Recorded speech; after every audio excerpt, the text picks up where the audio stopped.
Good morning. My name is Aarti Gupta and you're watching my YouTube channel Education for Kids. Today's topic is From Trade to Territory, Chapter 2, Class 8, Footprints, SST History. History Maker. Captain William Hawkins commanded an English East India Company ship and reached Surat, a Mughal port, in 1608. तो captain William Hawkins नाम के commanded officers थे जिन्होंने east India की ship को सूरत तक पहुंचाया, जो क्या था, एक Mughal port. Representing the king of England James one, Hawkins succeeded in obtaining certain trade concession from the Mughal emperor Jahangir. England के राजा जेम्स का प्रतिनिधित्व करते हुए हॉकिंस मुगल सम्राट जहांगीर से कुछ व्यावहारिक रियायतें प्राप्त करने में सफल रहे. उनको ट्रेडिंग के लिए कंसेशन मिले और किस एम्परर से मिले थे? मुगल एम्परर जहांगीर से. As a result, a trading post was established in Surat by EEIC in 1609. और इसके बाद क्या हुआ था? एक ट्रेडिंग पोस्ट को एस्टैब्लिश कर दिया गया था सूरत में. किसके द्वारा? EEIC के द्वारा 1609. This is at a glance chart, जिसके अंदर आप देखेंगे कैसे मर्केंटाइलिज्म, कैसे ट्रेड का एक्सपेंशन हुआ और कैसे एक जगह से दूसरे जगह गुड्स को एक्सपोर्ट और इंपोर्ट किया गया.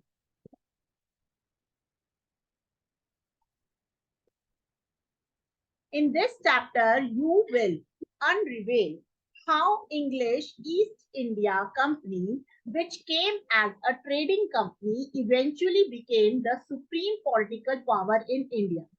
You will study how they consolidated their rule. इस चैप्टर में आप पढ़ेंगे कि कैसे इंग्लिश ईस्ट इंडिया कंपनी, जो एक ट्रेडिंग कंपनी के रूप में आई थी भारत में, कैसे उन्होंने सुप्रीम पॉलिटिकल पावर को इवेंचुअली राइज करा. You will study how they consolidate their rule also, और उन्होंने किस प्रकार अपने शासन को बहुत ज्यादा ऑर्गेनाइज्ड करा. Mercantilism and the expansion of European trade. The origin of EEIC and its power lay in the economic theory of mercantilism popular in Europe at that time. तो EEIC की उत्पत्ति जो हुई थी और इनकी शक्तियां उस समय यूरोप में बहुत ज्यादा क्या थी? पॉपुलर थी उस समय. According to this theory, the prosperity of a country depends on its capability to produce more than it consumes and export more than it imports in order to maintain a positive balance of trade. तो सीधी सीधी मर्केंटाइलिज्म जो थी वो क्या थी कि अपने जो आपने जितना भी कंज्यूम करा है उससे ज्यादा प्रोड्यूस करना और जितना एक्सपोर्ट करा है उससे ज्यादा इंपोर्ट करना. ये क्या करता था? एक पॉजिटिव बैलेंस ट्रेड को मेंटेन करने के लिए जरूरी. Overseas trade, which was almost wholly carried out by sea routes, was an important in the practice of mercantilism. तो विदेशी व्यापार जो लगभग पूरी तरह समुद्र मार्गों से किया जाता था, ये बहुत ज्यादा इंपॉर्टेंट प्रैक्टिस थी मर्केंटाइलिज्म की. In 1498, the Portuguese navigator and explorer Vasco da Gama discovered a rather long sea route to India from Europe. तो 1498 में जो पोर्टुगीज नाविक और खोजकर्ता वास्को डी गामा थे, उन्होंने यूरोप से भारत के लिए काफी लंबा समुद्र मार्ग को क्या कर लिया था? खोज लिया था.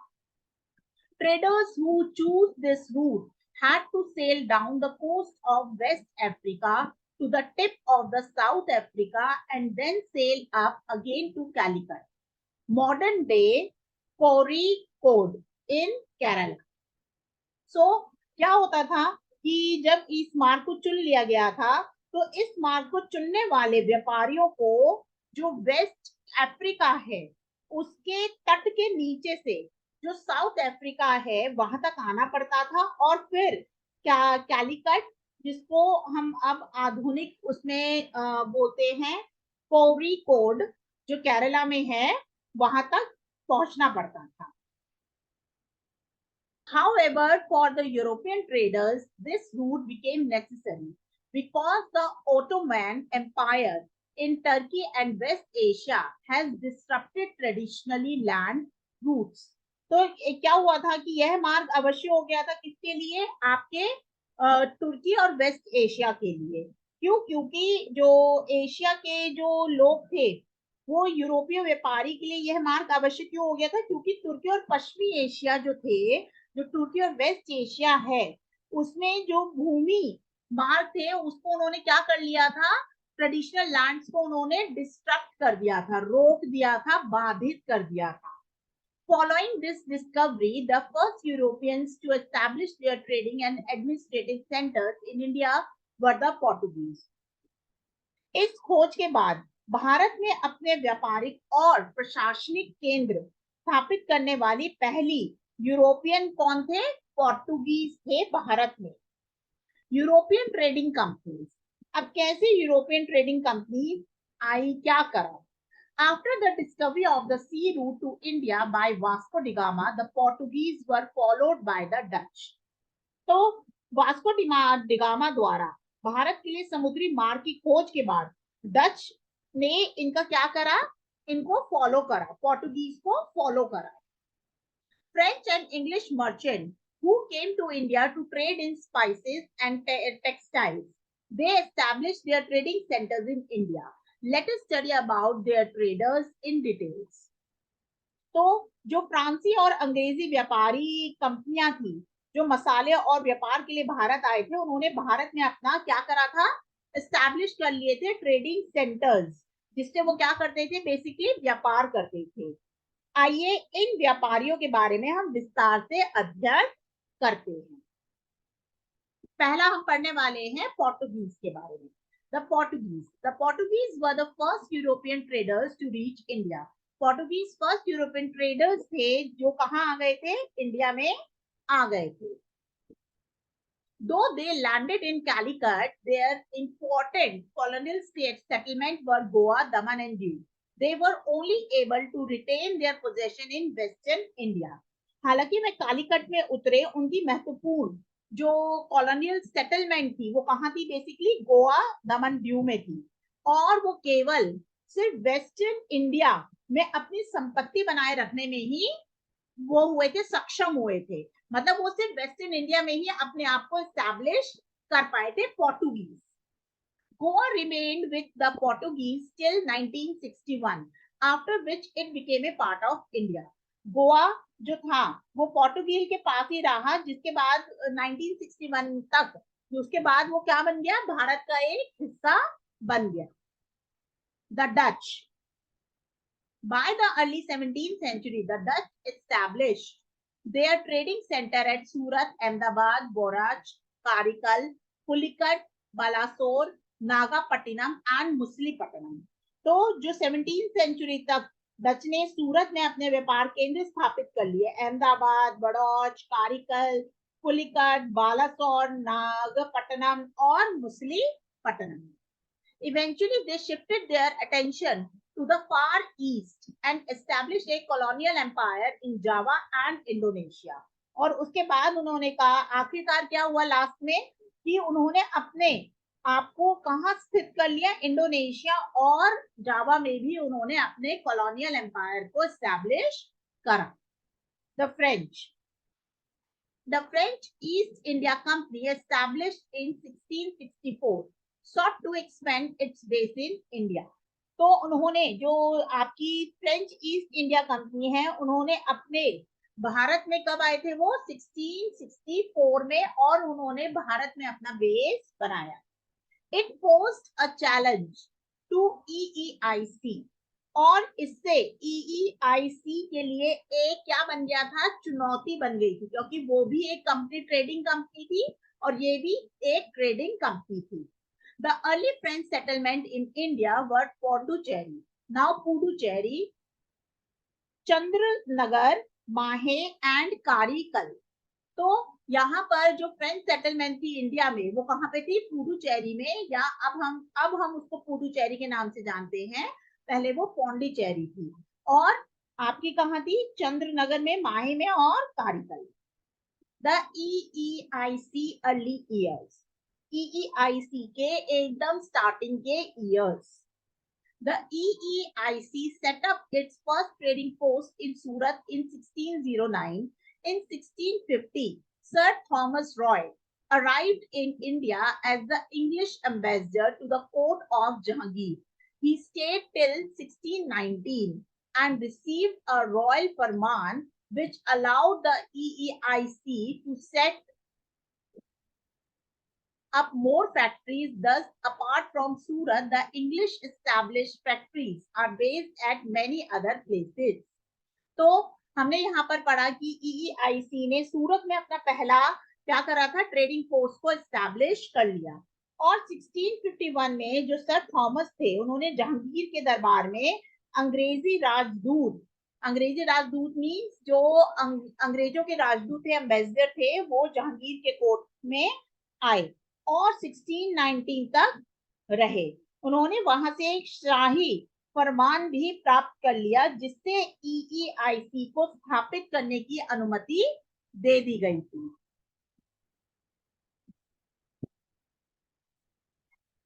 और उनके बहुत सारी फैक्ट्रीज भी हो गई। इस प्रकार अंग्रेजों ने सूरत के अलावा बहुत सारी जगहों पर क्या कर लिया था? अपने फैक्ट्रीज को एस्टैब्लिश कर लिया।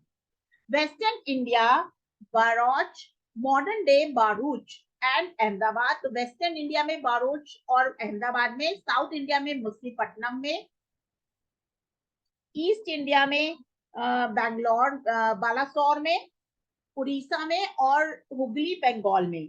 ठीक है,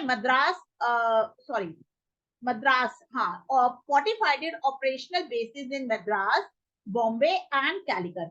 और उन्होंने फोर्टिफाइड मतलब अपने किले भी बनाए, कहाँ? मद्रास में, बॉम्बे में और कलकत्ता में।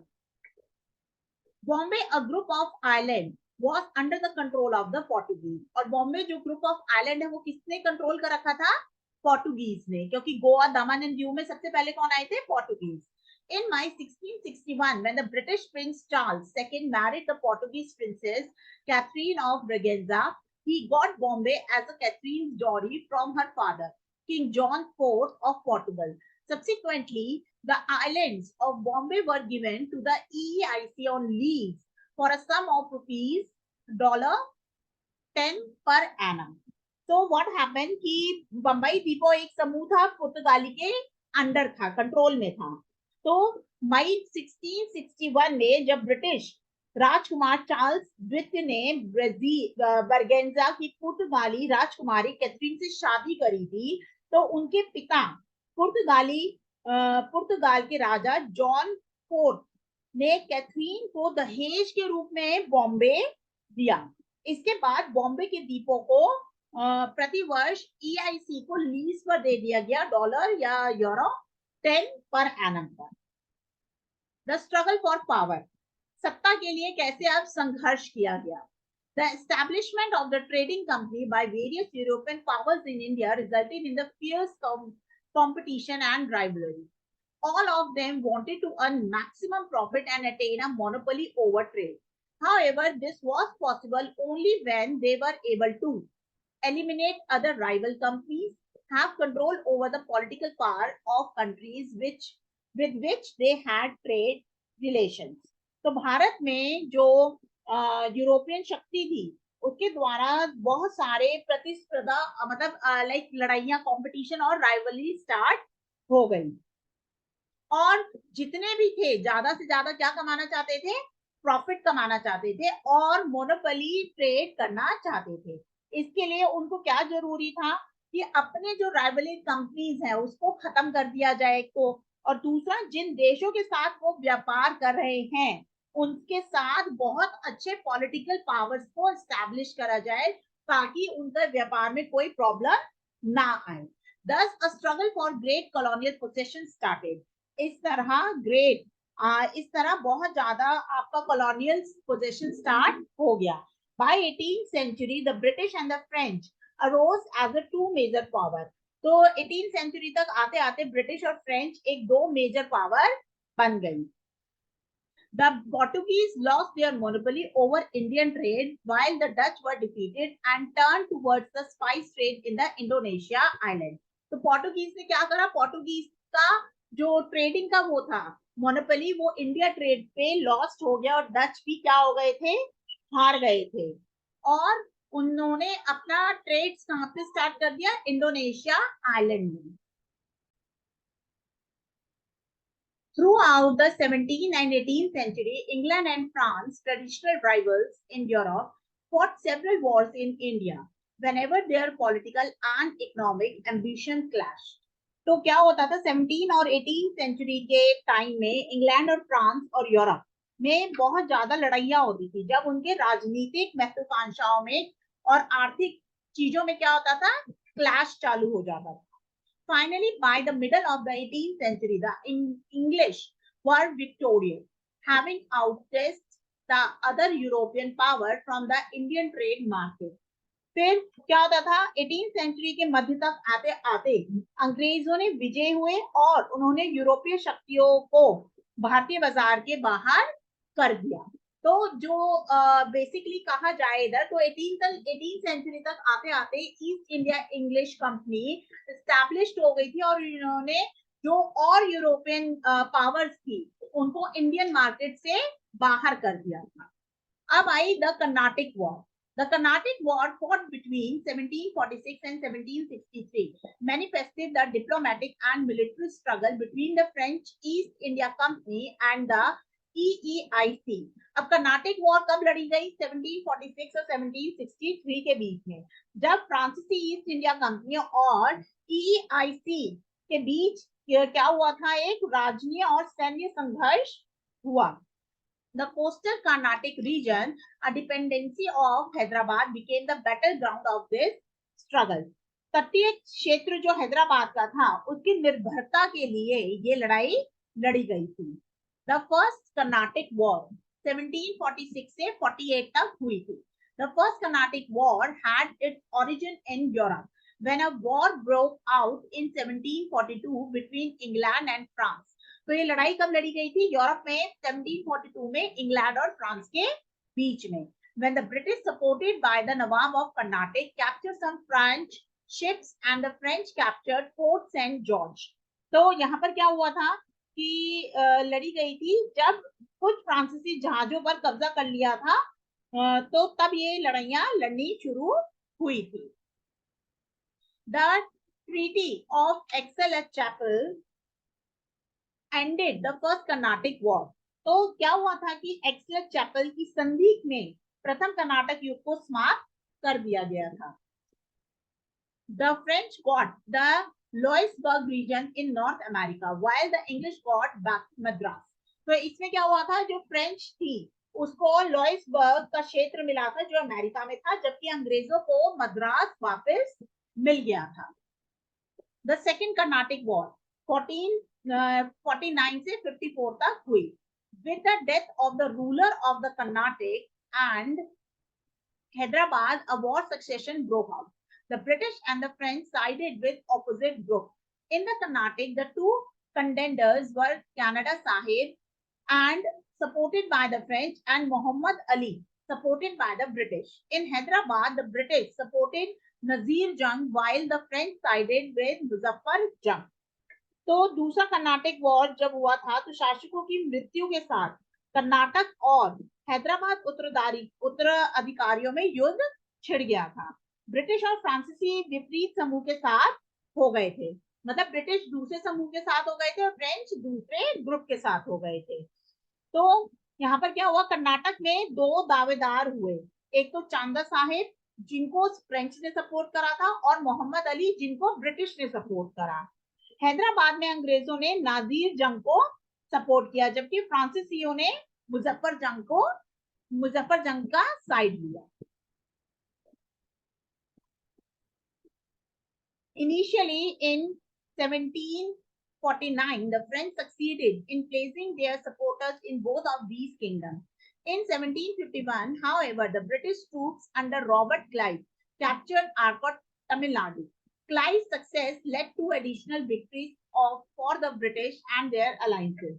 तो क्या हुआ था स्टार्टिंग में 1749 में जो फ्रांसीसी थे, जो फ्रेंच थे, उन्होंने क्या करा था, दोनों राज्य में अपने समर्थकों को रखने में सफल रहे थे, मतलब हैदराबाद में भी और आपके कर्नाटक उसमें भी, ठीक है, वहां पे दोनों उसमें रहे थे। लेकिन 1751 तक आते आते रॉबर्ट क्लाइव ने सैनिकों को क्या कर दिया था, तमिलनाडु पर अपना कब्जा, ब्रिटिश ट्रूप्स पर तमिलनाडु पर अपना कब्जा कर लिया था, जिससे क्या हुआ था, क्लाइव की सफलता से अंग्रेजों को क्या मिल गई थी, जीत मिल गई थी। The Second Carnatic War ended with the treaty of Puducherry, signed in 1754. As per the treaty, the French had to return all territories captured by them. तो सेकेंड वॉर में क्या हुआ था, जब ट्रीटी पौंडुचेरी की हुई थी, वो साइन हुई थी 1754 में, और इस ट्रीटी के हिसाब से क्या होना था कि जो भी फ्रेंच ने कैप्चर करी हैं चीजें, वो क्या करेंगे, सब रिटर्न कर देंगे। I hope you all are understanding this chapter very well. The Third Carnatic War. The outbreak of the 7-year war, 1756 से 63 तक थी in Europe, resulted in renewed conflict between French and British forces in India. अब एक नई confliction start हुआ किसमें, British में और फ्रेंच में, leading to the Third Carnatic War, जिसने क्या करा, Third Carnatic War को start कर दिया. The British forces captured the French settlement of Chandan Nagar. तो उन्होंने क्या करा कि जो ब्रिटिश थे, जो फ्रेंच की सेटलमेंट थी, उसके ऊपर क्या करने लग गए थे, कैप्चर करने लग गए थे। नाउ चंदनगर के नाम से जाना जाता है। The British commander Eyre Coote decisively defeat the French under command the line at the battle of the Wandiwash in 1760। तो ब्रिटिश कमांडर के पास क्या था, के पास की लड़ाई जो आइरेकूट ने कमांडी लैली के तहत निर्णायक रूप से फ्रांसीसी को हराया था, कब, 1760 में। The Third Carnatic War concluded with the signing the Treaty of Paris in 1763। और अब थर्ड कर्नाटिक वॉर कैसे खत्म हुई थी, जब ट्रीटी साइन हुई थी पेरिस में 1763 में। As per the terms of the treaty, और इस ट्रीटी के टर्म्स क्या थे कि जो चंदनगर और पौंडीचेरी है was returned to France, और फ्रांस को ये रिटर्न कर दिया जाएगा। And the France were allowed to have a factory in India, और फ्रेंच को क्या अलाउ कर दिया जाएगा कि वो इंडिया में फैक्ट्री लगा सकते हैं, but they were stop for fortifying them, लेकिन उसको वो किलाबंदी नहीं कर सकते हैं। The French agree to accept British protection in India, और फ्रेंच ने भारत में ब्रिटिश की प्रोटेक्शन को क्या कर लिया था, स्वीकार कर लिया था कि आप हमें प्रोटेक्ट करेंगे। The British conquest of Bengal, कि कैसे ब्रिटिश ने बंगाल पर अंग्रेजों की विजय कैसे हुई। By the middle of 18th century, the Mughal Empire disintegrated into numerous independent kingdoms across the Indian subcontinent. तो 18th century तक आते आते मुगल साम्राज्य भारत के बहुत सारे कई स्वतंत्र राज्यों में बट गया था। These kingdoms were blinded by opportunism and tended to promote their own interest. तो और ये राज्य क्या करते थे, अवसरवाद से अंधे हो गए थे और अपने स्वयं हितों को बढ़ावा देने के लिए बहुत ज्यादा opportunistic हो गए थे। More importantly, their internal conflict encouraged the European colonial power to take advantage and establish their territorial rule in India. अब क्या हुआ था कि जब किसी के बीच लड़ाई होगी तो कोई दूसरा आके उसका फायदा उठाएगा, तो सेम जब इन लोगों में लड़ाई होने लगी तो यूरोपियन कॉलोनियल पावर्स ने इस चीज का एडवांटेज उठाया। Bengal was one of the richest province on the Indian subcontinent. Bengal जो था वो सबसे ज्यादा अमीर प्रांतों में था। The EEIC had been allowed duty-free trade by the Mughal Emperor in 1770, और EEIC को क्या था, ड्यूटी फ्री ट्रेड करने का फरमान था या अधिकार था, जो किसने दिया था, मुगल एम्परर ने 1717 में। This right was grossly misused by company officials who trade privately without paying duty। और ये वाला ट्रेडिंग सिस्टम के लिए क्या था, जो अधिकारी थे वो व्यापार का क्या करने लग गए थे, दुरुपयोग करने लग गए थे, अपने निजी तौर पर व्यापार करते थे और कैसे करते थे, बिना ड्यूटी पे करे। The company made huge profits by buying cheap goods and selling them at high prices, thereby eliminating competitors। अब क्या करती थी कंपनी, सस्ते माल खरीदती थी और उन्हें ऊंचे दामों पर बेचकर भारी प्रॉफिट कमाती थी, जिससे क्या होता था, जिससे कॉम्पिटिटर का क्या हो जाए, खत्म हो जाए। The state under Nawab Alivardi Khan face huge revenue losses. और जो नवाब अलवर्दी खान थे उसके अधीन जितने भी राज्य थे उनको क्या होने लग गया था, बहुत ज्यादा रेवेन्यू का लॉसेस होने लग गया था। When the last powerful Nawab of Bengal, Arbardi Khan, was succeeded by the grandson Siraj-ud-Daulah, the British began to fortify Fort William Calcutta। तो जब बंगाल के अंतिम शक्तिशाली नवाब कौन थे, अलवर्दी खान, तो उनके पोते कौन थे, सिराज उद दौला के द्वारा सफल हुए, तो अंग्रेजों ने कोलकाता में फोर्ट विलियम को किला बंद करना शुरू कर दिया था। Siraj ud Daula asked the British to immediately stop for fortifying and pay revenue।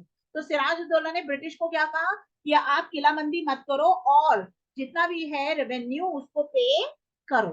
He wanted to check the gross misuse of free passes of dastaks and that exempted company goods from taxes। तो वह company से छूट वाले मुफ्त पासों या दस्तकों को क्या करना चाहते थे, दुरुपयोग की जांच करना चाहते थे बेसिकली।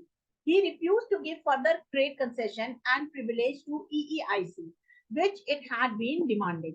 और उन्होंने क्या करा, रिफ्यूज कर दिया कि इनको और ज्यादा कंसेशन नहीं मिलेगा और उन्होंने EEIC को ट्रेड कंसेशन और प्रिविलेज देना बंद कर दिया। Siraj-ud-Daulah marched with an army of 30,000 soldiers and led sail to Calcutta। He captured the company officials, disarmed its soldiers, and blocked its ships। Then he placed Calcutta under the charge of Manik Chand and returned to Murshidabad. तो सिराजुद्दौला ने क्या करा, अपने 30,000 सैनिकों की सेना को मार्च किया और उसने कहां पे पहुंच गए, कलकत्ता पहुंच गए। उन्होंने कैप्चर करा, कंपनी के अधिकारियों को अधीन कर लिया, अपने सैनिकों को वहां पर रोक दिया और उनकी शिप्स को क्या कर दिया, ब्लॉक कर दिया। फिर उन्होंने कोलकाता में सैनिकों को निहत्था करा और वापस, और वहां पर किसको चार्ज संभालने के लिए दे दिया, मानिक चंद को, और वो वापस कहां पर आ गए, मुर्शिदाबाद। अब क्या हुआ, अब अंग्रेज ऐसे तो चुप बैठने वाले नहीं थे, तो स्टार्ट हुई द बैटल ऑफ प्लासी 1757 में। Robert Clive was sent from the Madras presidency to recapture Calcutta. अब रॉबर्ट क्लाइव को मद्रास प्रेसिडेंसी ने भेजा कि आप जाओ और वापस किसको कब्जा करो, कलकत्ता पर कब्जा वापस कर कर आओ। He conspired with Mir Jafar, the commander in chief of Siraj ud Daulah. अब उसने क्या करा, जो मीर जाफर के अंडर सिराज-उद-दौला सैन्यपति था उसके साथ क्या करा, साजिश रचा ली। The EIC official managed to win over important member of Siraj-ud-Daulah court such as Jagat Seth, banker, and Omi Chand, a rich merchant। With their support, the British forces defeated the Nawab in the Battle of Plassey 1757। तो क्या हुआ, यहाँ पे EIC के अधिकारियों ने सिराज-उद-दौला के दरबार के महत्वपूर्ण सदस्य, और वो कौन थे, जगत सेठ जो बैंकर थे और जो ओमी चंद थे वो एक अमीर व्यापारी थे, को जीतने में कामयाब रहे।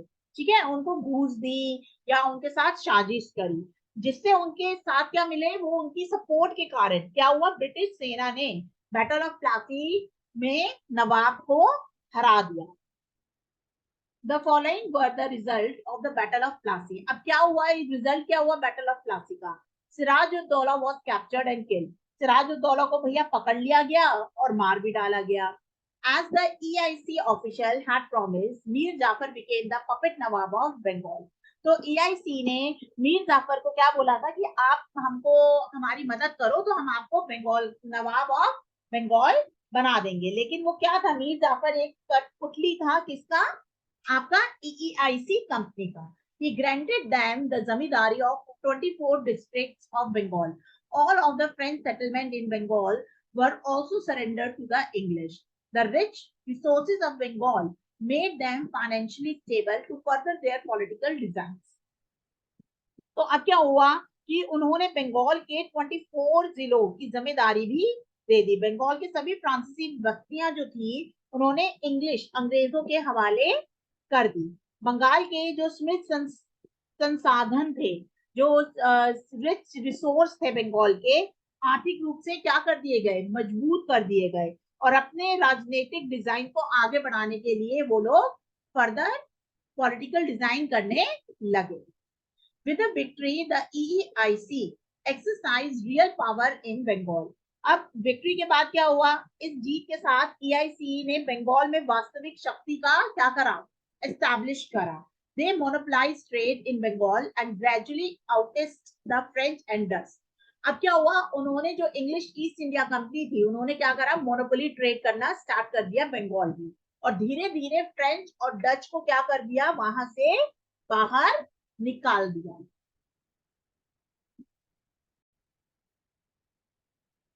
The company continued to make heavy monetary demands, which the Nawab Mir Jafar was unable to meet. When he refused to grant more trade privileges, the company deposed him. In his place, they reinstalled his son-in-law Mir Qasim. तो भाई क्या हुआ, अब क्योंकि भाई मीर जाफर तो क्या थे, एक पपेट थे, तो कंपनी ने क्या करा, उनसे हैवी मॉनेटरी डिमांड मांगनी स्टार्ट करी, जिससे जो नवाब जो मीर जाफर थे वो उनको पूरा करने में क्या हो गए, असमर्थ हो गए। जब उन्होंने विशेष अधिकारियों से इनकार करा तो उन्होंने क्या करा, अंग्रेजों ने उनको वहां से उस पद से हटा दिया और उनके स्थान पर किसको बैठा दिया, उनके दामाद मीर कासिम को अब वहां पर बिठा दिया। अब स्टार्ट हुई battle of Buxar. Mir Qasim, the new Nawab of Bengal, soon realized that he was dependent on EEIC. भाई मीर कासिम जब स्टार्टिंग में बैठे होंगे तब तो बहुत खुश हुए होंगे कि वो नवाब बन गए बंगाल के, लेकिन धीरे धीरे उनको समझ आया कि वो तो पूरे के पूरे डिपेंड है किस पर, EEIC पर। He tried to consolidate his power to free himself. अब उन्होंने बहुत कोशिश करी कि वो क्या करें, अपनी शक्तियों को मजबूत करें और वहां से EEIC से अपने आप को मुक्त कर लें। To begin with, he dismissed all of Mir Zafar's officials who were close to company. सबसे पहले उन्होंने क्या करा, उन्होंने मीर जाफर के सभी अधिकारियों को क्या करा, बर्खास्त कर दिया जो कंपनी के क्या थे, सगे थे। He invited European mercenaries to train his soldiers in the new method of warfare. अब उन्होंने क्या करा, अपने सैनिकों को युद्ध में लड़ने के लिए नए नए तरीकों के लिए यूरोपियन लोगों को, सैनिकों को आमंत्रित करा कि आप आओ और हमारे सैनिकों को नए नए लड़ने का तरीका सिखाओ। He abolished taxes on internal trade to provide equal opportunity to the English and the Indians. अब उन्होंने क्या करा, उन्होंने अंग्रेजों और भारतीयों के समान अवसर प्रदान करने के लिए आंतरिक व्यापार पर करों को समाप्त कर दिया। मतलब इंग्लिश और इंडियन ट्रेड कंपनी के क्या करते थे, अब वो टैक्सेस माफ हो गए।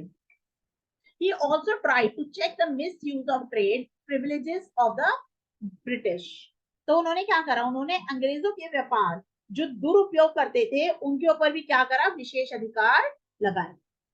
The British were surprised as well as alarmed by these moves. अब ब्रिटिश क्या हो गए, चकित हो गए, और क्या हो गए, भयभीत भी हो गए। किस लिए हो गए वो भयभीत, क्योंकि अब मीर कासिम भी क्या करने लग गए थे, मीर जाफर की तरह रिएक्ट करने लग गए थे। Therefore they decided to get rid of Mir Qasim. अब भाई मीर जाफर को तो उन्होंने हटा ही दिया था, अब वो क्या चाहते थे कि मीर कासिम को भी वो लोग हटा दें। He was defeated by the British and forced to flee to Awadh. अब उन्होंने क्या करा, उन्होंने अंग्रेजों ने हराया और अवध भाग के लिए जाने के लिए मजबूर कर दिया। There he formed an alliance with Siraj Uddaulah, the Nawab of Awadh, and Shah Alam II, the Mughal emperor, for expelling the English from Bengal. अब उन्होंने क्या करा, उन्होंने बंगाल से अंग्रेजों को खदेड़ने के लिए अवध के नवाब सिराज उद्दौला और मुगल बादशाह शाह आलम द्वितीय के साथ क्या कर लिया, अलायंस बना लिया। In 1764, their combined armies met the English forces. अब 1764 में उन सबकी कंबाइंड आर्मी किसके साथ मिली? इंग्लिश फोर्सेस के साथ मिली। The result of the battle of Buxar were as follows. अब रिजल्ट क्या हुआ बैटल ऑफ बक्सर का? Mir Qasim and his alliances, Nawab of Awadh, Siraj-ud-Daulah and Mughal Emperor Shah Alam were defeated and the EEIC became the real master of Bengal. हो गया यहाँ पर काम बहुत अच्छा। तो मीर कासिम मतलब अलायंस जो थी नवाब ऑफ अवध की, सिराजुद्दौला की और मुगल एम्पर शाह आलम की, वो क्या हुए? हार गए। अब हारेंगे तो EEIC क्या बन जाएगी? और ज्यादा पावरफुल हो जाएगी। Mir Qasim was expelled from Bengal and Mir Jafar was reinstalled. अब मीर कासिम को भी बंगाल से बाहर निकाल दिया और मीर जाफर को वापस उस गद्दी पर बिठा दिया गया। In 1765, Shah Alam II signed the Treaty of Allahabad with the EEIC. The Mughal Emperor granted the Diwani or the right to collect revenue from Bengal, Bihar and Odisha to the company. In return, he was given an annual tribute of 26 lakh. 1761 में शाह आलम जो second थे, उन्होंने EEIC के साथ इलाहाबाद में क्या करा? Alliance को साइन करा, ट्रीटी को साइन करा।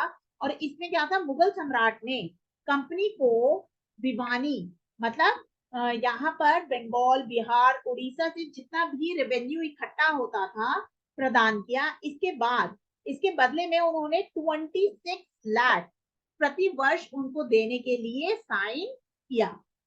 The Nawab of Awadh had to pay a war indemnity of 50 lakhs, but his kingdom was restored to him as a British protectorate. अब अवध के नवाब ने 50 लाख दिए। क्या? युद्ध की क्षतिपूर्ति का भुगतान करना पड़ा। जितने भी युद्ध में क्या कहते हैं उसको की लड़ाई हुई, तो कुछ लोग मरे, कुछ बिल्डिंग्स टूटी, कुछ सैनिक मरे, तो उस सबको पूरा करने के लिए नवाब ऑफ अवध ने 50 लाख दिए अपने किंगडम को रीस्टोर करने में, और उनके राज्य उसे वापस दे दिया क्योंकि वो एक ब्रिटिश संरक्षण में आ गया था। The Diwani allowed the company to use the revenue resources of Bengal to purchase cotton and silk textiles, maintain the company troops, and meet the cost of buildings, the company's forts and offices at Calcutta. The Battle of Buxar clearly displayed the superior military power of the English. दीवानी ने company को सूती और रेशमी वस्त्र खरीदने के लिए बंगाल के क्या करा?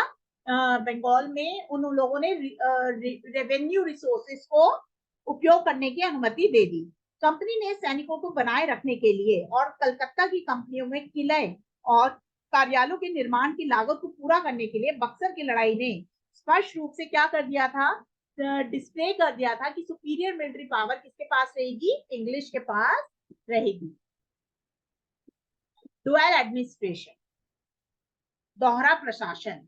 Robert Clive introduced the system of dual government और डायarchy इन बंगाल। तो रॉबर्ट क्लेव ने क्या करा था? दोहरी सरकार या आपका डायarchy बंगाल में सिस्टम को इंट्रोड्यूस करा।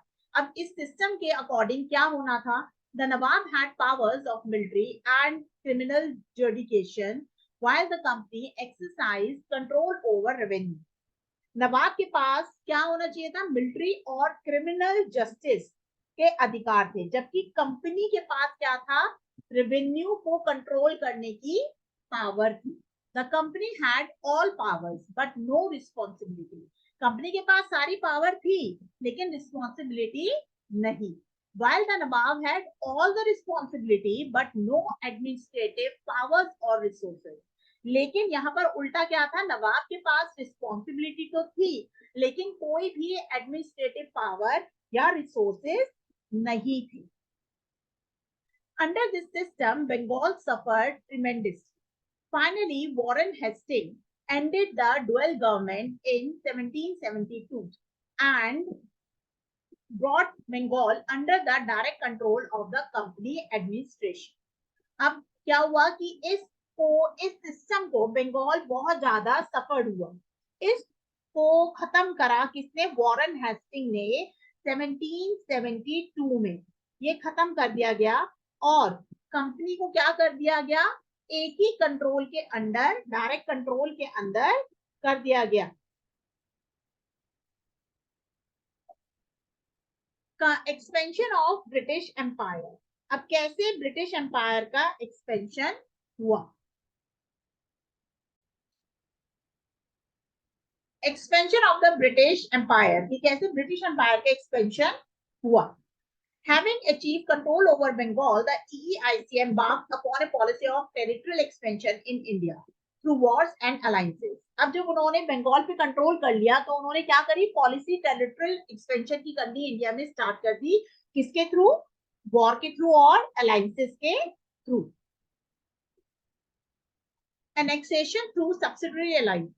Subsidiary alliance was introduced by Marquis Wellesley, Governor General of India, from 1798 to 1805. 1798 से 1805 तक भारत के गवर्नर जनरल मार्क्वेस वेल्से द्वारा सहायक गठबंधन की शुरुआत की गई। Its purpose was to gain control over large tracts of India without direct wars or spending money on maintaining troops. Its main principle were, अब यहाँ पर क्या हुआ, इसका उद्देश्य भारत के बड़े इलाकों पर नियंत्रण हासिल करना था बिना युद्ध के या सैनिकों को बनाए रखने के लिए जो पैसा लगता उसके बिना। The Indian ruler accepting subsidiary alliance had to disband their army and keep British forces within their territory. अब सबसे पहला क्या हुआ कि सब्सिडियरी अलायंस को स्वीकार करने वाले भारत के जो शासक थे, जो इंडियन रूलर्स थे, उन्होंने अपनी सेना को क्या कर दिया, खत्म, और ब्रिटिश सेना को अपने क्षेत्र में रखना पड़ा। They paid for maintenance of troops and these forces were supposed to protect them from external and internal dangers. उन्होंने सैनिकों के रख रखाव के लिए क्या करा, मेंटेनेंस दी, पे करा मेंटेनेंस को, और इस बलों को क्या करा था, इंटरनल और एक्सटर्नल डेंजर से वो उनको प्रोटेक्ट करेंगे। In case the Indian ruler failed to make payment, either the whole or a part of their territory was ceded to the British as a penalty. अगर इंडियन रूलर इसको देने में fail हो जाते हैं, पेमेंट को देने में फेल हो जाते हैं, तो इसके दंड स्वरूप क्या होगा, उनका या तो पूरा क्षेत्र या उनका कुछ हिस्सा दंड के रूप में अंग्रेजों को क्या कर दिया जाएगा, सौंप दिया जाएगा। The Indian rulers were also forced to keep a British official or resident at their court. और यहाँ पर भारतीय शासकों को अपने दरबार में क्या रखना पड़ेगा, ब्रिटिश अधिकारी या निवासी को रखना पड़ेगा। They had to expel all non-English foreigners from their states. उन्होंने सभी जो नॉन इंग्लिश फॉरनर्स है उनको अपनी स्टेट से क्या करना पड़ेगा, बाहर निकालना पड़ेगा। Besides, the rulers had to surrender control of foreign affairs to the British and agree to abide by the decisions of EEIC. इसके अलावा शासकों को विदेशी मामलों को नियंत्रित करने के लिए किसको सौंपना पड़ेगा, ब्रिटिश को सौंपना पड़ेगा, और EEIC के फैसलों का क्या करना पड़ेगा, डिसीजन जो भी EEIC कंपनी लेगी उसके सहमत होना पड़ेगा। The advantage that British gained from the subsidiary alliance were, अब एडवांटेज जो ब्रिटिश को मिले subsidiary alliance से वो क्या थे, on the pretext of protecting a state, the company could maintain a large standing army at the expense of the Indian prince. अब एक राज्य की रक्षा के बहाने कंपनी भारतीय राजकुमारों की कीमतों पर एक बड़ा स्थायी सेना को क्या करने लग गई थी, रखने लग गई थी। It gave the company a chance to expand its territory further because the British has gathered influence and power. इससे कंपनी को क्या हुआ, क्षेत्रों और विस्तार करने का मौका दिया, और अंग्रेजों को एक क्या करना पड़ा, ब्रिटिश ने इन्फ्लुएंस कर दिया पावर को। The disadvantage of subsidiary alliance for the Indian states were, अब ये तो एडवांटेज जो है ब्रिटिश के लिए, लेकिन डिसएडवांटेज क्या है subsidiary alliance की इंडियन स्टेट्स पर, the Indian rulers were deprived of opportunity to join hands against the company. जो भारत के शासक थे कंपनी के खिलाफ हाथ मिलाने के अवसरों से क्या रह गए, वंचित रह गए, अपॉर्चुनिटी नहीं मिली। They lost their right of decision making and had to face interference of the British resident in their everyday affairs. अब उनको डिसीजन मेकिंग नहीं करना पड़ेगा, उन्होंने क्या कर दिया था, लॉस कर दिया था डिसीजन मेकिंग का राइट, और डे टू डे एक्टिविटी में ब्रिटिश के रेजिडेंट्स जो थे वो क्या करते थे, दखल अंदाजी करने लग गए थे. Indian rulers lost their administrative as well as financial independence. Bharat के जो शासक थे, जो इंडियन रूलर्स थे, उन्होंने अपना प्रशासनिक, एडमिनिस्ट्रेटिव और जो रेवेन्यू से रिलेटेड था उस स्वतंत्रता को क्या कर दिया था, खो दिया था. The Nizam of Hyderabad in 1798 was the first to accept the subsidiary lines. जो निजाम थे हैदराबाद के, उन्होंने सबसे पहले सब्सिडियरी लाइंस को अपनाया था. He gave the British the territory of Billari and Chudapa. The Nawab of Awadh accepted in 1801 and ceded Rohilkhand, Gorakhpur and the territories between the river Ganga and Yamuna. तो हैदराबाद के निजाम ने सबसे पहले अपनाया था, तो उन्होंने अंग्रेजों को बलेरी और कडप्पा के क्षेत्र दे दिए थे. ठीक है. फिर अवध के नवाब ने 1801 में स्वीकार किया और रोहिलखंड, अब अवध के नवाब ने भी एक्सेप्ट कर लिया था 1800. पहले निजाम ने, हैदराबाद ने एक्सेप्ट करा, फिर अवध के नवाब ने एक्सेप्ट करा, और उसके बदले उन्होंने क्या दे दिया, रोहिलखंड, गोरखपुर और उसकी बहुत सारी टेरिटरीज जो गंगा और यमुना रिवर के बीच में आती थी. Peshwa Bajirao II accepted the subsidiary lines in 1802 and agreed to pay 26 lakhs a year. और पेशवा बाजीराव जो सेकंड थे, उन्होंने भी सब्सिडियरी लाइंस को स्वीकार करा और एग्री कर लिया 26 लाख रुपए देने में पूरे साल के. Expansion through direct military confrontation. The expansion of power of the company through direct military confrontation included a series of wars: Anglo-Mysore, Anglo-Maratha, Anglo-Sikh, and Anglo-Afghan wars. तो जो बेसिकली कंपनी की शक्ति को बढ़ाने के लिए बहुत सारे युद्ध हुए, जिसमें सीरीज थी वॉर की, जिसमें एंग्लो मैसूर था, एंग्लो मराठा था, एंग्लो सिख था और एंग्लो अफगान भी. मैसूर सबसे पहले आया था, एंग्लो मैसूर में Mysore. The company did not follow the system of subsidiary alliance with all Indian states. It resorted to direct war when its political and economic interests were threatened. For example, the rise and expansion of Mysore under Hyder Ali alarmed the company, resulting in 4 wars between 1767 to 1799 CE. तो क्या हुआ था, company पूरे भारत में या पूरी Indian state में subsidiary lines को फॉलो नहीं करती थी. इससे सीधा युद्ध का सहारा लिया, और जब राजनीतिक और आर्थिक हितों को खतरा होता था तभी ये अलायंस करती थी. जैसे हैदर अली के अधीन मैसूर और विस्तार कंपनी को चिंतित कर दिया था, जिसके परिणाम स्वरूप 4 वॉर हुई थी 1767 से 1799 तक. So, first Anglo-Mysore War. The first Anglo-Mysore War happened because Mysore controlled the trade on Malabar coast. तो पहली मैसूर वॉर क्यों हुई थी, क्योंकि मैसूर ने मालाबार तट पर व्यापार को क्या कर लिया था, कंट्रोल कर लिया था. Since this spice trade was very lucrative for the EEIC, they formed an alliance with the Nizam of Hyderabad, the Maratha, the Nawab of Karnataka to attack Mysore. Hyder Ali, in turn, brought the Nizam and the Marathas to his side by promising territorial gain. He attacked Arcot and reached Madras. तो यहाँ पर क्या हुआ, चूंकि ये मसाला व्यापारी EEIC के लिए बहुत ज्यादा महत्वपूर्ण था, तो उन्होंने अलायंस कर लिया किसके साथ, निजाम ऑफ हैदराबाद, मराठा और कर्नाटका के नवाब के साथ उन्होंने अलायंस करा. बदले में हैदर अली ने क्या करा, निजाम और मराठा को अपने साइड कर लिया, ये बोलकर कि वो क्या करेंगे, उनको एक टेरिटोरियल गेन देंगे. और उन्होंने अटैक कर दिया था किस पे, आरकोट पर आक्रमण किया और मद्रास पहुंच गए. At the end of the first Anglo-Mysore War, Hyder Ali forced the EEC to sign the Treaty of Madras 1769. और एंड में, फर्स्ट एंग्लो वॉर के एंड में हैदर अली ने EEC को फोर्स करा कि वो ट्रीटी ऑफ मद्रास को साइन करे, by which the British and Hyder Ali agreed to help each other in case of attack by the third party.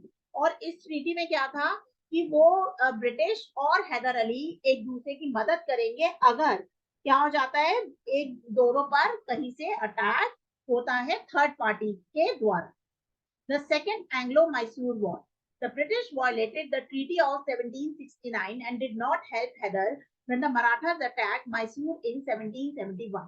अब क्या हुआ, जब ट्रीटी साइन की गई थी तो इसमें ये कहा गया था कि आप या आपको या मुझे जब जरूरत होगी, थर्ड पार्टी अटैक करेगी तो आप मेरी सहायता करेंगे। लेकिन 1771 में जब मैसूर पे अटैक हुआ मराठास के द्वारा तो ब्रिटिश ने उसकी हेल्प नहीं करी। The English also attempted to capture Mahe which was under Hyder adjudication. और क्या हुआ कि जो माहे था उस पर अंग्रेजों ने माहे पर कब्जा करने की भी कोशिश करी, जो किसके अंडर था, हैदर अली के under. Hyder died during this war but his son Tipu continued it. Hyder Ali क्या हो गए थे, मर गए थे इस वॉर में, लेकिन ये जो वॉर थी किससे कंटिन्यू करी, टीपू सुल्तान ने, जो उनके बेटे थे। The second Anglo-Mysore was finally ended with the Treaty of Mangalore, with the British and Mysore agreeing to respect each other territories. अब यहाँ पे द्वितीय एंग्लो वॉर में क्या हुआ कि जो संधि की गई के साथ समाप्त हुआ, जिसमें ब्रिटिश और मैसूर एक दूसरे के क्षेत्रों का क्या करेंगे, रिस्पेक्ट करेंगे, और इसके लिए वो सारे क्या हो गए थे, ट्रीटी को साइन करने के लिए तैयार। The third Anglo Mysore war. अब थर्ड एंग्लो मैसूर वॉर में क्या हुआ, under Tipu Mysore controlled the profitable trade of the Malabar coast, where the companies purchased pepper and cardamom. तो टीपू सुल्तान के कंट्रोल में मालाबार कोस्ट पे कंपनीज क्या करती थी, परचेज करती थी पेपर और cardamom. In 1785, Tipu stopped the export of sandalwood, pepper and cardamom, and this allowed local merchants to trade with the company. अब टीपू सुल्तान ने क्या करा, 1785 में चंदन, काली मिर्च और इलायची का एक्सपोर्ट बंद कर दिया, और स्थानीय व्यापारी जो थे, वहां के लोकल मर्चेंट्स थे, उनको कंपनी के साथ व्यापार करने के लिए क्या कर दिया, मना कर दिया। He established a close relationship with the French in India and modernized his army with their help. अब उन्होंने क्या करा, फ्रांसीसियों के साथ क्या करा, एक क्लोज रिलेशनशिप को करा, एस्टैब्लिश करा, और अपनी सेना को क्या करा, मॉडर्नाइज तरीके से प्रशासनिक करना स्टार्ट कर दिया। The British got furious and decided to control over Tipu Sultan. अब ब्रिटिश को ये देखकर क्या आ गया, गुस्सा आ गया, और उन्होंने टीपू सुल्तान पर क्या करा, कंट्रोल करने की सोची। तो in the third Anglo Mysore war, Tipu was defeated and under the treaty of Srirangapatnam had to give away a large part of his kingdom. He also had to pay a huge fine and send two of his sons as hostage or to the British. अब जो third Anglo war में treaty sign हुई, उसके अंदर treaty of Srirangapatna की संधि के तहत उन्होंने अपने राज्य का एक बहुत बड़ा हिस्सा किसको दे दिया, ब्रिटिश को दे दिया, और बाहरी जुर्माना, बहुत सारा ह्यूज फाइन भी पे करा, और अपने दो बेटों को भी एज अ होस्टेज, बंधक बनाकर किसके पास भेजा, उन्होंने ब्रिटिश के पास भेज दिया। The fourth Anglo-Mysore War. Lord Wellesley, the British Governor General, asked Tipu to accept a subsidiary alliance. तो लॉर्ड वेल्से जो गवर्नर जनरल थे, टीपू सुल्तान को क्या बोला कि आप सब्सिडियरी अलायंस को एक्सेप्ट कर लो। When he refused, a war was declared in 1798. Tipu died fighting at Srirangpatnam, and the British annexed most of his conquests and handed them over to the Nizam of Hyderabad. The remaining kingdom was placed under the care of an old ruling family, the Voidas, who accepted the subsidiary alliance. तो जब उन्होंने मना कर दिया तो 1798 में युद्ध हुआ, जिसमें टीपू सुल्तान श्रीरंगपट्टनम में लड़ते लड़ते मर गए, और उन्होंने, अंग्रेजों ने क्या कर लिया, विजय प्राप्त करी। उसके बाद उन्होंने हैदर ऑफ निजाम को बहुत सारा वाहक, उनका बेसिकली हैदर ऑफ निजाम को उन्होंने हैंड ओवर कर दिया। फिर जो रिमेनिंग किंगडम था, पुराने शासक थे, वोडेयार उनके उत्तराधिकारी के अधीन रख दिया, जिसने सहायक गठबंधन को स्वीकार किया था, मतलब सब्सिडियरी अलायंस को एक्सेप्ट कर लिया था Maratha. For the late 18th century, the company also tried to curb the power of Maratha. 18th century तक मराठों की शक्ति पर उन्होंने क्या कर दिया था, बहुत ज्यादा अंकुश लगा दिया था, बहुत ज्यादा उनको रोक दिया था. The Maratha recovering from the third battle of Panipat emerged as possible alternative to the Mughal in North India. The five Maratha chiefs, the Peshwa, Gaikwad, Holkar, Bhonsle, and the Sindhyas had internal differences. The British took advantage of these differences to interfere in their internal affairs, leading three Anglo-Maratha War 1750 1775 से 1890 तक. अब 18th century तक आते आते company ने मराठाओं की शक्तियों पर क्या करा, अंकुश लगा दिया. तो मराठास जो पानीपत की तीसरी लड़ाई से अभी उभरने के बाद क्या कर रहे थे, उभर ही रहे थे. यहाँ पर 5 मराठा प्रमुख थे, पेशवा, गायकवाड़, होलकर, भोसले और सिंधिया. में बहुत ज्यादा क्या था, इंटरनल डिफरेंस था, जिसमें ब्रिटिश ने इसका क्या करा, एडवांटेज उठाया, और जिसके कारण थर्ड एंग्लो मराठा वॉर हुई.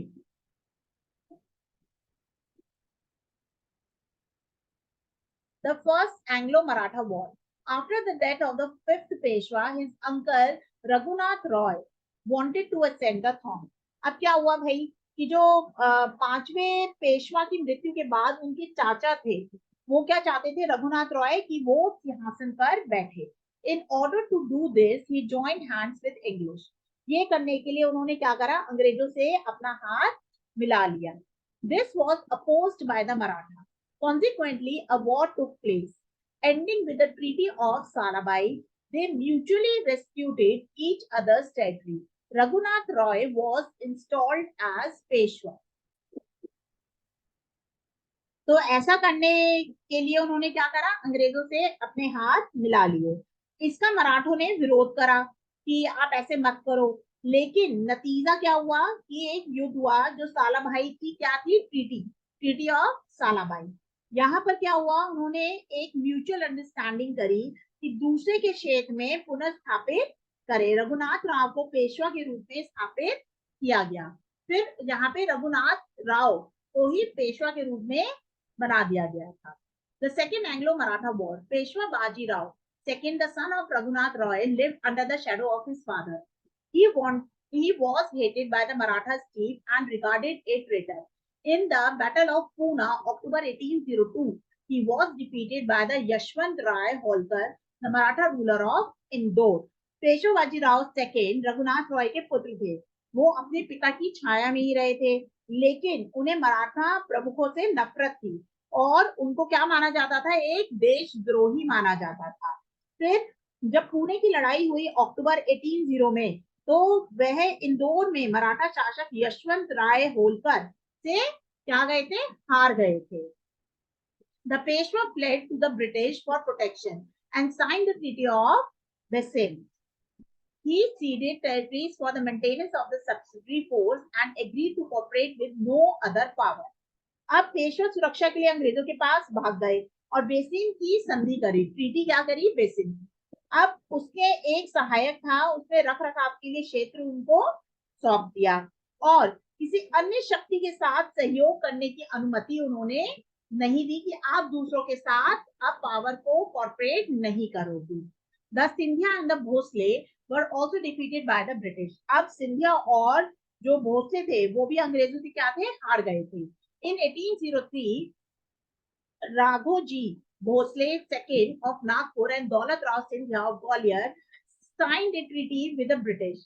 अब 1803 में जो राघोजी भोसले सेकेंड और ग्वालियर दौलत राव सिंधिया ने अंग्रेजों के साथ क्या करी थी, एक ट्रीटी साइन करी थी. Thus the British became master of Cuttack, the Ganga Yamuna Doab, Delhi Agra region and the part of Bundelkhand. अब ये इस ट्रीटी के साइन करते ही क्या हुआ, ब्रिटिश क्या बन गए, मास्टर बन गए थे कटक के, गंगा यमुना दोब के, दिल्ली आगरा रीजन के और कुछ पार्ट बुंदेलखंड के भी.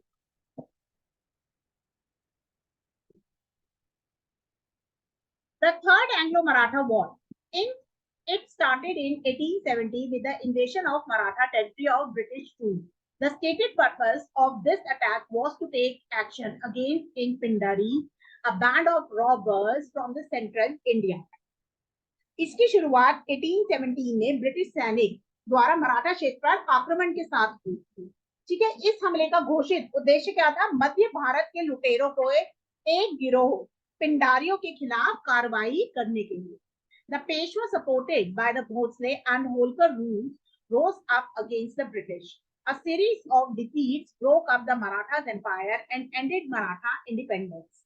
तो यहाँ पे पेशवा, भोसले और होलकर शासकों द्वारा समर्थित अंग्रेजों के खिलाफ उठ खड़ा हुआ था और क्या हुआ था? मराठा साम्राज्य को तोड़ दिया था। इस तरह मराठा की इंडिपेंडेंस क्या हो गई थी? खत्म। The Peshwa was defeated and forced to flee. Peshwa को हरा दिया गया था और पेशवा इसके साथ क्या हो गया था? एक बार पकड़े जाने के बाद उसके साथ क्या हुआ था? वो वहां से भागने पर मजबूर हो गया था। Once captured, he was placed on a small estate with a pension, and most of his territory was annexed to the Bombay Presidency. तो क्या होगा कि एक बार पकड़े जाने के बाद उनको पेंशन के साथ एक छोटी सी संपत्ति दे दी जाती थी और उनकी बहुत सारी आधे से ज्यादा टेरिटरी को क्या कर लिया जाता था? कब्जे में लेकर बॉम्बे प्रेसिडेंसी को दे दी जाती थी। Other powerful Maratha chiefs like the Holkar of Indore, the Sindhya of Gwalior and the Bhosles of Nagpur were also subjected. और जो शक्तिशाली मराठास जैसे इंदौर के होलकर, ग्वालियर के सिंधिया और नागपुर के भोसलों को भी क्या कर लिया गया था? सब्जेक्टेड, अधीन कर लिया गया था। The Marathas kingdom of Nagpur and Indore became a part of British Empire. अब क्या हुआ था कि नागपुर और इंदौर के मराठा राज्य के एक हिस्सा बन गए थे।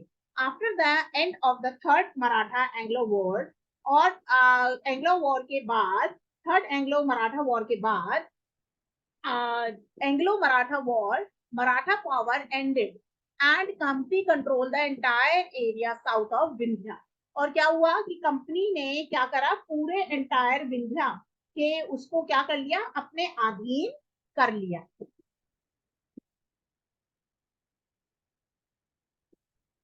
Poona was no longer the seat of power of the Peshwa. Poona जो थी वो पेशवा की सत्ता में नहीं थी। In fact, the title of Peshwa, the traditional head of Maratha, was abolished.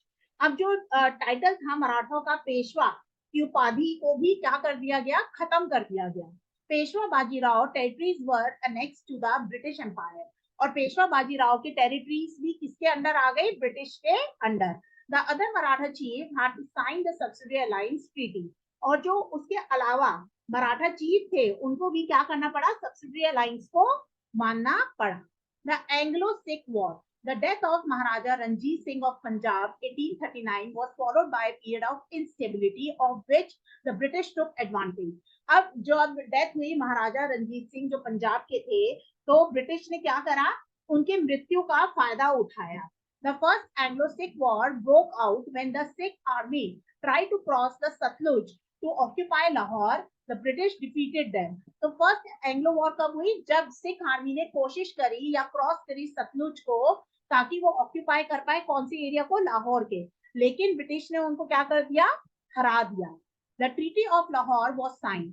अब ट्रीटी ऑफ लाहौर को साइन किया गया and it recognized Dilip Singh, the son of Maharaja Ranjit Singh, as the ruler and his mother Rani Jinda as regent.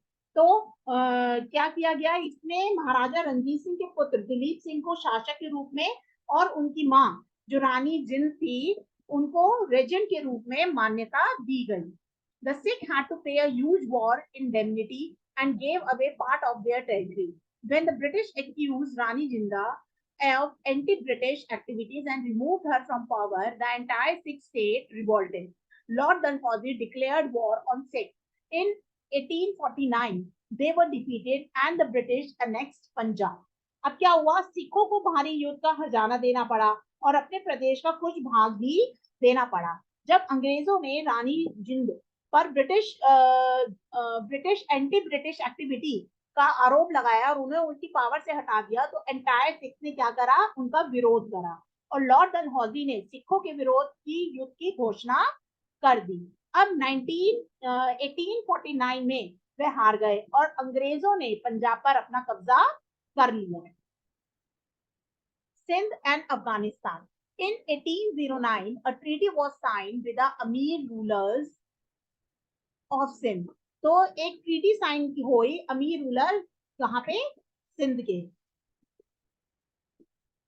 who promised not to let the French pass through their territories if the British promised not to transport arms through Sindh. तो उन्होंने क्या वादा करा अंग्रेजों से कि वो सिंध के माध्यम से हथियारों का क्या करेंगे, ट्रांसपोर्ट नहीं करेंगे यदि वे फ्रांसीसियों को वहां से गुजरने नहीं देंगे। However, in 1839, during the first Anglo-Afghan War, British armed force moved to Afghanistan by Sindh. और फर्स्ट एंग्लो वॉर में क्या हुआ कि एंग्लो अफगान युद्ध के दौरान क्या हुआ, ब्रिटिश के जो वो थे आर्म फोर्स वो कहां से गुजारे गए, अफगानिस्तान से सिंध। इन 1853 सिंध वाज अनेक्स्ड और 1843 में सिंध पर भी कब्जा कर लिया। In the early 1840, the EEIC fought a prolonged war with Afghanistan and established indirect rule there. अब ईईसी ने 1840 में बहुत लंबी वॉर करी अफगानिस्तान से और अपना एस्टैब्लिश कर लिया रूल, इनडायरेक्ट रूल एस्टैब्लिश कर लिया। Expansion through the doctrine of lapse. The doctrine of lapse was an annexation policy devised by Lord Dalhousie, the Governor General of India, between 1848 till 1856. अब doctrine of लैप्सी विस्तार व्यापक जो विलय नीति थी वो किसने करी थी, गवर्नर डलहौजी ने 1848 से 1856 तक। अकॉर्डिंग टू डलहौजी, अब अकॉर्डिंग टू डलहौजी इधर क्या था, अकॉर्डिंग टू डॉक्ट्राइन क्या था, the rulers of Indian princely states territories under subsidiary alliance with the British and those without a natural heir to the throne had to take permission from the British to adopt an heir. British के साथ सहायक गठबंधन के तहत भारतीय रियासतों के शासकों और सिंहासन के प्रति प्राकृतिक उत्तरदायी के बिना उत्तराधिकारी को गोद लेने के लिए अंग्रेजों की क्या लेनी पड़ेगी, सहमति लेनी पड़ेगी, अनुमति लेनी पड़ेगी। The British had the right to sanction or refuse to recognize such an adoption. अब ब्रिटिश के पास ये राइट था कि वो सेंशन करे या इस चीज को रिफ्यूज कर दे कि आप इसको गोद ले सकते हो या नहीं। The territories of rulers who were without a male heir were annexed if the adoption was not sanctioned. अब क्या होगा, अंग्रेजों ने इस तरह गोद लेने के लिए मंजूरी देने गोद लेने की मंजूरी नहीं होने पर शासकों के क्षेत्र जो बिना मतलब मेल वो थे, मेल हेयर थे, उनको क्या कर लिया जाएगा, उन पर कब्जा कर लिया जाएगा। This took away the long establishment right of an Indian ruler without an heir to choose or adopt a successor. इससे क्या होगा, एक उत्तराधिकारी को चुनने या अपनाने के लिए, उत्तराधिकारी बनाने के लिए लंबे समय से स्थापित अधिकार को छीन लिया जाएगा। जो लंबे से जिस राज्य पर उसका अधिकार चलेगा इंडियन रूलर का, वो उससे ब्रिटिश क्या कर लेगी, छीन लेगी। The company annex the princely state at Satara, Jaitpur, Sambalpur, Nagpur, Jhansi and Awadh using this doctrine. अब इस सिद्धांत का उपयोग करते हुए जो कंपनी थी उन्होंने क्या करा, सतारा, जैतपुर, संबलपुर, नागपुर, झांसी, अवध पे क्या कर लिया, रियासतों पर अपना कब्जा कर लिया। Dalhousie also abolished title and pensions of heirs of childless Indian rulers and annexed their territories. Dalhousie ने क्या करा, डलहौजी ने निसंतान जो इंडियन रूलर्स के उत्तराधिकारी थे और पेंशन्स थे उसको क्या कर दिया, खत्म कर दिया पेंशन्स को, और उन्होंने उनकी टेरिटरीज को क्या कर लिया, कब्जा लिया। Tanjore and Karnataka were annex in this manner. Tanjore और कर्नाटक को भी ऐसे ही इस मैनर में एनेक्स कर लिया गया, कब्जा कर लिया गया। When Peshwa Bajirao II died, pension was denied to his adopted son Nana Sahib. अब क्या हुआ, जब पेशवा बाजीराव की डेथ हुई तो उनके जो दत्तक पुत्र थे, जो अडॉप्टेड पुत्र थे नाना साहिब, उनको भी पेंशन देने से मना कर दिया। The imperial title of the Mughal emperor was abolished. और मुगल सम्राट की जो शाही उपाधि थी उसको भी क्या करा उन अंग्रेजों ने, खत्म कर दिया। एडमिनिस्ट्रेटिव स्ट्रक्चर अंडर ब्रिटिश, कि कैसे एडमिनिस्ट्रेटिव स्ट्रक्चर था ब्रिटिश के under. In order to administer its newly acquired territories, the British evolved an efficient system of administration. कि अपने जो अधीनस्थ जो प्रदेश थे उसको अच्छे से चलाने के लिए कुशल क्या थी, एफिशिएंट सिस्टम की जरूरत थी। The British territories were divided into three presidencies: Bombay, Bengal and Madras. British की टेरिटरी को तीन प्रेसिडेंसी में डिवाइड कर दिया, बॉम्बे की, बंगाल की और मद्रास की। The Governor General was to be the supreme head of administration. और जो गवर्नर जनरल थे वो क्या थे, सुप्रीम हेड थे इस एडमिनिस्ट्रेशन के। The British Parliament passed various administration acts such as Regulating Act of 1773, the Pitt's Indian Act 1784, and a series of Charters Act to set up their administrative machinery. तो British parliament ने बहुत सारे administrative act पास करे, जिसमें regulating act था 1773 का, पिट Indian act था 1784 का, और सीरीज ऑफ चार्टर एक्ट था, जिन्होंने क्या करा, एडमिनिस्ट्रेटिव को एक मशीनरी की तरह अच्छे से चलाया। Civil administration. The need to set up civil administration arose when the EEC start acquiring vast territories in the India. अब नागरिक प्रशासन बोला गया सिविल एडमिनिस्ट्रेशन को, एक नागरिक प्रशासन या सिविल एडमिनिस्ट्रेशन स्थापित तब हुआ जब EEC ने भारत में विशाल क्षेत्रों का क्या कर लिया, अधिकरण कर लिया, एक्वायर कर लिया उन्हें। Lord Carnival regarded as the father of Indian civil administration, और लॉर्ड कार्निवल को क्या कहते हैं, father of Indian civil administration, जिन्होंने क्या करा, setup and independent civil service, जिन्होंने क्या करा, सेटअप एक स्वतंत्र civil service. He stopped the practice of private trade, replaced corrupt officials with the well-educated, loyal civil servants whose salary he raised. तो उन्होंने क्या करा, उन्होंने प्रैक्टिस जो प्राइवेट ट्रेड थी उसको बंद करवाया, रिप्लेस करे करप्ट ऑफिशियल जो एक वेल एजुकेटेड लोग थे उनसे, लोकल लॉयल सिविल सर्वेंट से, और उनकी सैलरी भी क्या करी, बढ़ाई। इन 1800 इन Calcutta Wellesley established Fort William College to train civil servant in local language and custom. तो जो 1800 में कलकत्ता में वेल्सी ने सिविल सेवकों को स्थानीय भाषा और रीति रिवाजों से क्या करा, वो करा, ट्रेन करा। In 1806, a similar college, the Haileybury College, England, was established in England. और Haileybury College, same college, same pattern का कॉलेज, सिविल सर्वेंट को लोकल लैंग्वेज और कस्टम सिखाने के लिए हैलीबेरी कॉलेज एस्टैब्लिश हुआ इंग्लैंड में। From 1853, all recruiters had to pass a competitive exam in order to qualify the civil service. अब 1853 से सारे जो भी सिविल सर्विस में आना चाहते थे उनको एक क्वालिफाई करना पड़ता था, competitive exam. The ICS Act of 1861 established the Indian Civil Service. अब जो ICS Act 1861 का है उसने ही एस्टैब्लिश करा था क्या, इंडियन सिविल सर्विस को। For administrative convenience, British India was divided into districts. In each district, there was a collector to collect revenue, magistrate to maintain law and order, and a judge to administrate justice.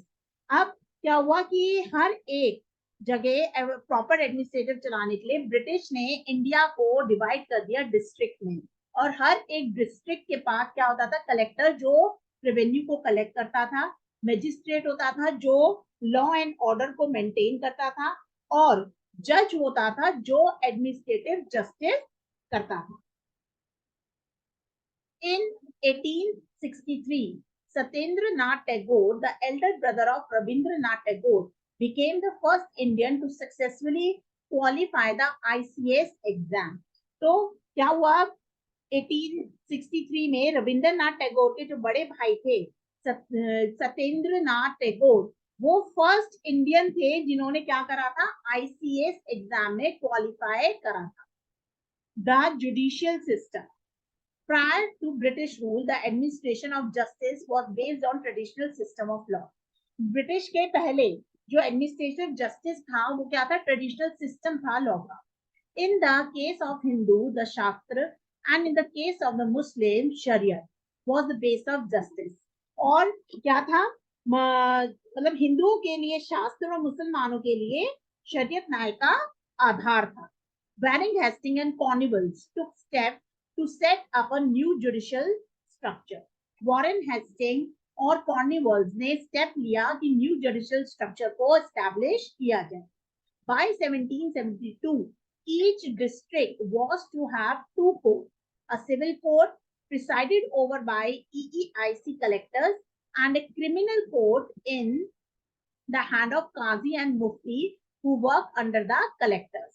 तो क्या हुआ कि 1772 तक जिलों को दो अदालत में अदालत, एक थी दीवानगी अदालत जिसमें क्या होता था आपका EEIC कलेक्टर्स थे, और दूसरी थी आपकी क्रिमिनल कोर्ट जिसमें अपराधियों की अदालत, जिसमें क्या किया जाता था, जो कलेक्टर्स के अंडर थी. Under the Regulating Act of 1773, the Supreme Court was established in Calcutta with Elijah Impey as its Chief Justice. और क्या हुआ था कि कलकत्ता में सुप्रीम कोर्ट की क्या किया गया थी, स्थापना की गई थी, जिसमें इलियप्पा इम्पे थे न्यायाधीश, जस्टिस थे, चीफ जस्टिस थे. By the Act of 1781, it was decided that the English law would be strictly applied only in the cases involving British citizens, while the Indian would be tried under their traditional law. तो क्या हो गया कि 1781 में एक अधिनियम के अनुसार ये निर्णय लिया गया कि अंग्रेजी कानून केवल ब्रिटिश नागरिकों के जुड़े मामलों में ही क्या करेगा, सख्ती से लागू किया जाएगा, जबकि जो इंडियन लोग हैं वो अपने जो ट्रेडिशनल लॉ है उसके तहत ही अपना न्याय करवाएंगे. In 1793, the famous Cornwallis Code was compiled for the guidance of the officers of the new judicial service. और 1793 में जो अधिकारी थे कॉर्नवालिस कोड को क्या करा, मार्गदर्शन के रूप में बहुत प्रसिद्ध रूप में न्यू जुडिशियल सर्विस की गाइडेंस में किया गया. In 1833, a graded structure of courts came into being. अब 1833 में एक बहुत अच्छा अदालत का क्या हुआ था, स्ट्रक्चर ग्रेडेड हुआ था. In 1865, high courts were established at Calcutta, Madras and Bombay. High court को एस्टैब्लिश किया गया था कलकत्ता, बॉम्बे और मद्रास में. The codification of law was meant to be established judicial equality in law, which applied to both the rulers and ruled. This law was the principle of the rule of law. However, even though the judicial system professed equality before law, the European were tried in special courts by the British judges. अब क्या हुआ कि जो सहायता कर्ण था, जो graded structure था courts का, वो जब आपके कलकत्ता, मद्रास और बॉम्बे में किया गया तो संहिताकरण का उद्देश्य उन कानूनों में गुणवत्ता स्थापित करना था, मतलब एक अच्छा सा क्वालिटी इक्वालिटी सिस्टम लाना था. यह कानून के शासन का सिद्धांत था. बेसिकली यही क्या था, प्रिंसिपल रूल ऑफ लॉ था. हालांकि भले ही न्यायिक प्रणाली ने कानून को सक्षम समानता और दावा किया है, यूरोपीय लोगों ने ब्रिटिश के अदालतों के मुकदमा चलाया था. इंडिपेंडेंस ऑफ जुडिशरी, न्यायपालिका की स्वतंत्रता was another important aspect with the colonial rule introduced in India. This meant that the judiciary was free from the influence of the political and civil administration. ये माना गया था कि जो जुडिशरी है वो फ्री है किसके इन्फ्लुएंस से, पॉलिटिकल और सिविल एडमिनिस्ट्रेशन के इन्फ्लुएंस से.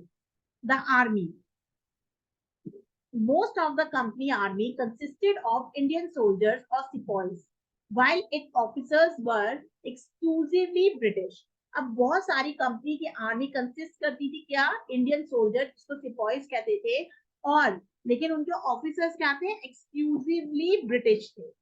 The highest post held by the Indian soldier was that of the सूबेदार, और जो सबसे ऊंची पोस्ट थी यहाँ पर वो किसकी थी, सूबेदार. In the early 19th century, the British developed a uniform military culture. और 19th सेंचुरी तक आते आते ब्रिटिश ने क्या करा, एक विकसित मिलिट्री कल्चर को डेवलप करा. All soldiers were subjected to a European style of training irrespective of caste and community.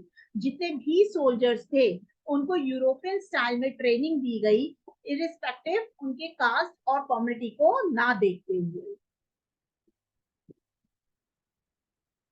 If you like the way as I'm teaching, so do like and subscribe my YouTube channel, Education for Kids. Thank you so much.